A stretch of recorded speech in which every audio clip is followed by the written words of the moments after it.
ارشاد باری تعالی وَإِذَا أَخَذَ اللَّهُ مِيثَاقَ النَّبِيِّينَ لَمَا آتَيْتُكُم مِّن كِتَابٍ وَحِكْمَةٍ ثُمَّ جَاءَكُمْ رَسُولٌ مُّصَدِّقٌ لِّمَا مَعَكُمْ لَتُؤْمِنُنَّ بِهِ وَلَتَنصُرُنَّهُ قَالَ أَقْرَرْتُمْ أَخَذْتُمْ عَلَىٰ ذَٰلِكُمْ إِصْرِي قَالُوا أَقْرَرْنَا قَالَ فَاشْهَدُوا وَأَنَا مَعَكُم مِّنَ الشَّاهِدِينَ فَمَن تَوَلَّىٰ بَعْدَ ذَٰلِكَ فَأُولَٰئِكَ هُمُ الْفَاسِقُونَ۔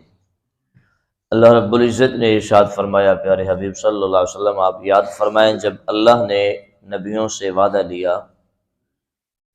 کہ جب تمہارے پاس کتاب اور حکمت آ جائے،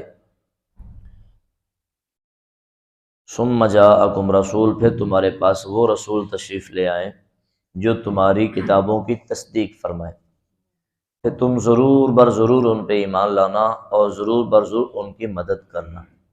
قال اقررتم، کیا تم اقرار کرتے ہو؟ واخذتم علی ذالکم اصری، اور میں نے تم پہ بھاری ذمہ دیا۔ قالوا اقررنا، سب نے کہا جی ہم اقرار کرتے ہیں، تمام نبیوں پیغمبروں نے کہا جی ہم اقرار کرتے ہیں۔ تو رب نے فرمایا تم ایک دوسرے پہ گواہ ہو جاؤ، میں تم سب پہ گواہ ہو جاتا ہوں۔ اس آیہ کریمہ میں عظمت مصطفیٰ صلی اللہ علیہ وسلم کو بیان فرمایا جا رہا ہے۔ یاد رہے کہ عالم ارواح میں دو جلسے ہوئے، ایک جلسہ توحید ہوا اور ایک جلسہ رسالت ہوا۔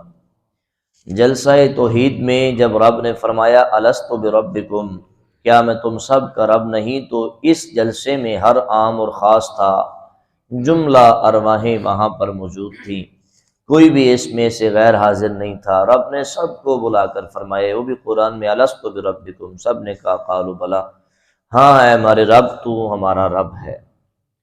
تو جب پیارے آقا صلی اللہ علیہ وسلم کی عظمت کے جلسے کی باری آئی تو رب نے ہر خاص کو بلایا، عام کو نہیں بلایا، صرف نبیوں کی روحوں کو اکٹھا فرمایا، خاص جلسہ فرما کر عظمت مصطفیٰ صلی اللہ علیہ وسلم دنیا کو دکھائی۔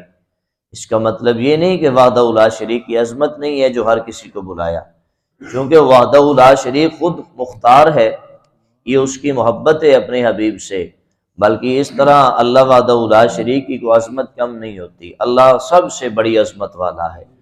تو اپنی محبت اپنی باری آئی تو سب کو بلایا، لیکن جب اپنے حبیب کی باری آئی تو سب کو نہیں بلایا، بلکہ خاص لوگوں کو بلایا، چنیدہ چنے ہوئے لوگوں کو، جن کو اللہ نے پیغمبر بنایا، جن کو اللہ نے رسول بنایا، نبی بنایا، ان کو اکٹھا فرما کے کائنات کو بتایا کہ میرے محبوب کوئی عام تو نہیں ہے، میرے محبوب خاص ہیں، تو ان کی مجلس میں عام نہیں آ سکتا، ان کی مجلس میں وہی آئے گا جسے میں خاص کر دوں گا۔ تو الحمدللہ اللہ کے فضل سے ہم جب بھی سرکار کی محفل سجاتے ہیں تو ہم عام نہیں ہوتے، ہم چونکہ ذکر مصطفیٰ صلی اللہ علیہ وسلم کی بزم سجی سجانے والے، سننے سنانے والے، اس لیے اللہ نے ہمیں یہ نصیب دیا ہوتا ہے کہ ہم ذکر مصطفیٰ صلی اللہ علیہ وسلم میں شریک ہوتے ہیں۔ تو رب تعالیٰ نے اس وقت تمام نبیوں کی روحوں سے وعدہ لے لیا۔ وعدہ کیا تھا؟ وہ یہ کہ جب تمہیں کتاب اور حکمت میں کائنات دنیا میں عطا کر دو تو پھر تمہارے پاس آخر میں میرے نبی آئیں گے، میرے رسول تشریف لائیں گے۔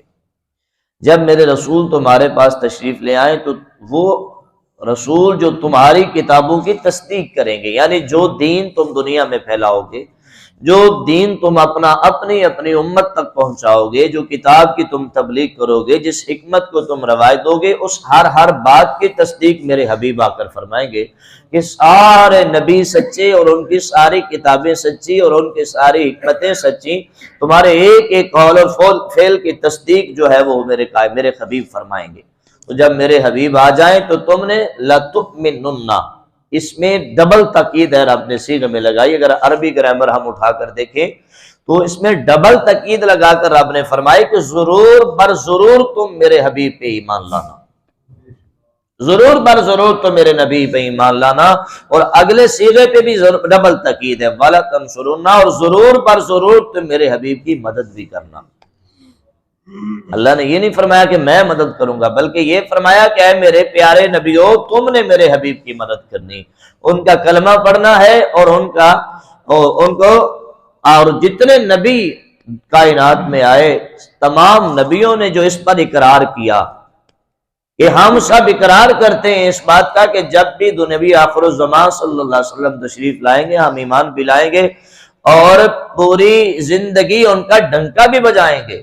اور آپ تاریخ اٹھا کر دیکھیں، جتنی آسمانی کتابیں ہیں، صحائف ہیں، ہر صحیفے میں، ہر کتاب میں آمنہ کے لال کا ذکر موجود رہا، اور ہر نبی پیارے آقا صلی اللہ علیہ وسلم کی تشریف لانے کی باتیں کرتے رہے کہ آمنہ کے لال تشریف لائیں گے، آمنہ کے لال تشریف لائیں گے، ان کی یہ شانیں ہیں، ان کی یہ عظمتیں ہیں، ان کے یہ چرچے ہیں۔ تو ہر نبی پیارے آقا صلی اللہ علیہ وسلم کی عظمت و شان بیان فرماتا رہا۔ اسی کو تو میلاد کہتے ہیں۔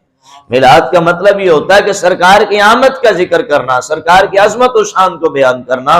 تو قرآن بھی تو یہ سرکار کی آمد ہی کی تو بات کر رہا ہے، نبی بھی تو سارے سرکار کی آمد کی باتیں کرتے رہے۔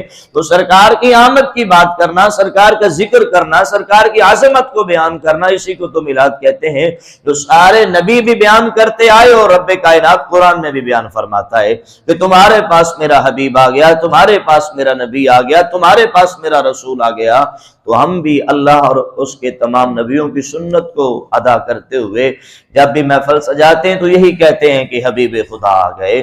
تو الحمدللہ اسی بات پر تو یہ ہمارے نبی کی عظمت ہے کہ وہ ہر کتاب کی تصدیق فرمانے والے ہیں، اور اللہ نے تمام نبیوں کا امام بنا کے بھیجا ہے، اور تمام نبیوں کا سلطان بنا کے بھیجا ہے، اور ہر نبی نے اقرار بھی کیا، اور اب نے فرمایا تم گواہ ہو جاؤ، میں بھی تم پہ گواہ ہو جاتا ہوں۔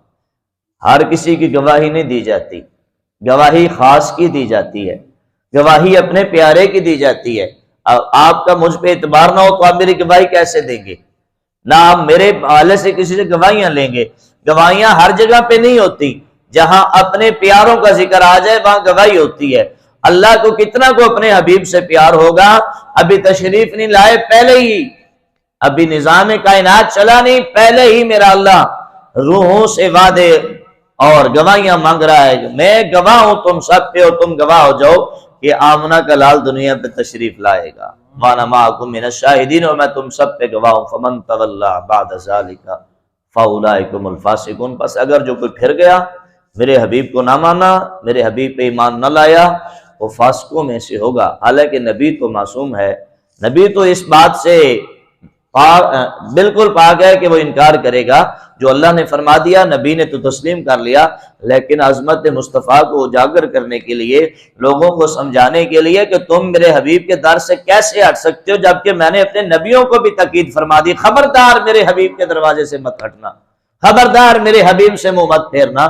تم کیسے پھر سکتے ہو؟ افغیر دین اللہ یبغون وَلَهُ أَسْلَمَ مَن فِي السَّمَاوَاتِ وَالْأَرْضِ طَوْعًا وَكَرْهًا۔ یاد رکھو، کیا تم اللہ کے دین کے علاوہ کوئی اور دین پسند کرتے ہو؟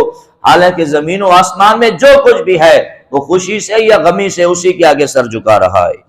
طَوْعًا وَكَرْهًا، تو کیا تم اور کوئی دین پسند کرتے ہو؟ یاد رکھو، کائنات کا ذرہ ذرہ اسی خالق کائنات کے آگے سر جھکا رہا ہے۔ وَإِلَيْهِ تُرْجَعُونَ، اور سب نے اسی کی طرف لوٹ جانا ہے۔ یہ بار بار آیت آ رہی ہے، ترجعون، اسی کی طرف تم نے لوٹنا ہے، یرجعون، سب نے اسی کی طرف لوٹ جانا ہے۔ یعنی کہ آج ہم دین اسلام سے پیچھے ہو کر یا دین اسلام کو چھوڑ کر اس کے آگے گردن نہ جھکا کر کوئی اپنے اوپر احسان نہیں کر رہے، یہ ظلم ہے کہ ہم نے لوٹنا اسی کی بارگاہ میں۔ رب فرماتا ہے تم اور دین چاہتے ہو، تمہیں اس دین سے پریشانی ہے۔ 11ویں جماعت کے سلیبس میں کل مجھے ایک تصویر ملی جس میں یہ لکھا ہوا تھا کہ پاکستان کی معاشی ترقی میں مذہبی تو آڑ میں آ رہا ہے، اسلام آڑ میں آ رہا ہے، تو اسلام اگر ترقی میں آڑ آتا ہے تو کون سی ایسی چیز ہے جو اسلام کو ترقی میں لا سکتی ہے؟ کائنات میں جتنا سیٹ اپ حسن و جماعت و حسن و کمال والا اللہ نے اسلام میں رکھا ہے، ایسا اور کوئی سیٹ اپ نہیں ہے۔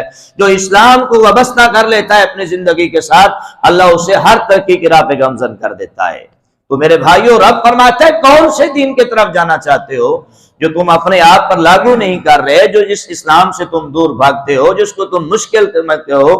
بھاگ لو جہاں بھاگنا ہے، دوڑ لو جہاں پہ دوڑنا ہے۔ وَلَهُ أَسْلَمَ مَن فِي السَّمَاوَاتِ وَالْأَرْضِ طَوْعًا وَكَرْهًا، خوشی سے یا غمی سے کائنات میں ہر چیز اسی کے آگے سر جھکا رہی ہے۔ خوشی سے تو رب کی رحمت کے فرشتے بھی ہیں، انبیاء بھی ہیں اور مومن بھی ہیں، اور غمی سے کیا مطلب؟ یعنی جب آثار موت دیکھتے ہیں نا اسلام سے پھرنے والے لوگ، کافر منحرف لوگ، وہ جب آثار نزا آخری وقت میں دیکھتے ہیں نا موت کی تکلیف، تو اس وقت کہتے ہیں ہم بھی ایمان لاتے ہیں، ہم بھی ایمان۔ رب فرماتا ہے اب تمہارا ایمان کسی کام کا نہیں ہے، اب جب جانے لگے، اب سب کوئی دیکھنے لگے تو اب مجبوری میں کہہ رہے ہو ہم سر جھکاتے ہیں، اب تمہارا سر جھکانا کسی کام کا نہیں۔ جب زندگی میں نے تجھے طاقت دی، میں نے تمہیں قوت دی، میں نے تمہیں زندگی دی، میں نے تمہیں حیات دی، میں نے تمہیں اپنی نعمتیں دی، تب تو نے میرے آگے سر جھکایا نہیں۔ اب جب تیرا آخری سفر شروع ہو گیا، اب کہتا ہے میں بھی سر جھکاتا ہوں۔ فرماتا اب تیرا جھکانا ہمیں منظور نہیں ہے۔ مزہ تب آتا جب تو دنیا پہ تھا، جب تو جوانی میں تھا، جب تو صحت مند تھا، جب تو سجدہ کرتا تو مجھے لطف آتا، تب تو نے میرے آگے سجدہ کیا نہیں۔ اب جب آخری وقت آ گیا تو میں سر جھکاتا ہوں نہیں۔